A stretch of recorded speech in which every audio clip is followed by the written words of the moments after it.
This deep blue color you can see in the ice is an optical illusion, a reflection of light.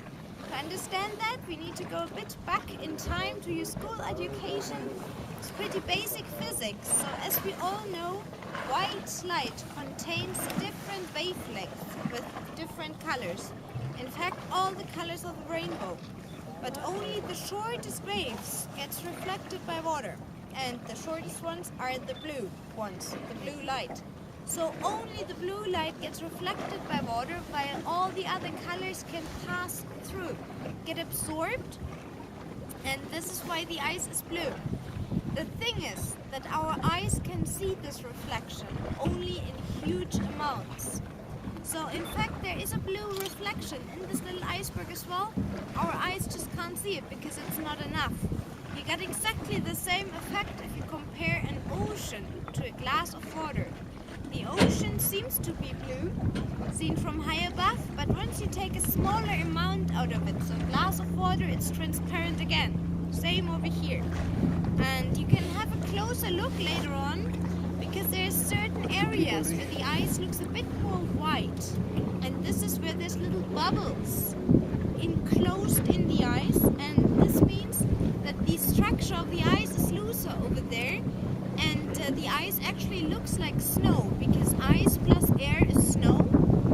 And this is exactly what happens to the surface of the icebergs once they stick out of the water and are exposed to the sun and the atmosphere, because the sun starts melting them down, so more oxygen gets into the ice, and this is why they look white.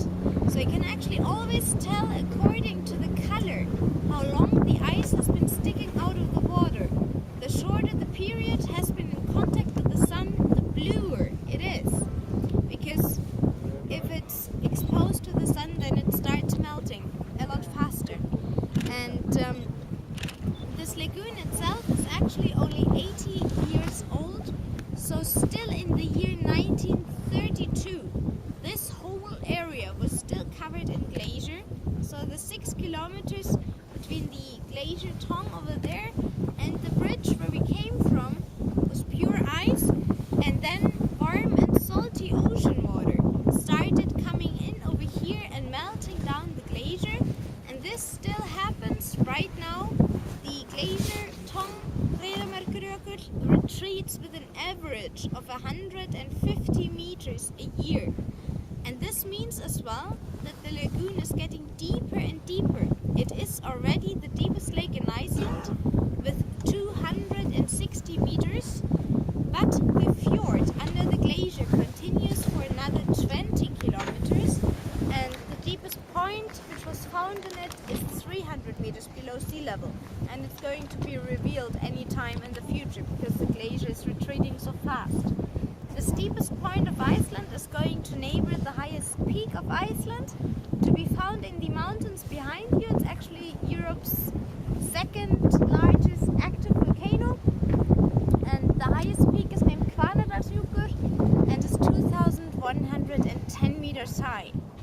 Well, now you almost survived the educational part, so you can try some of this ice.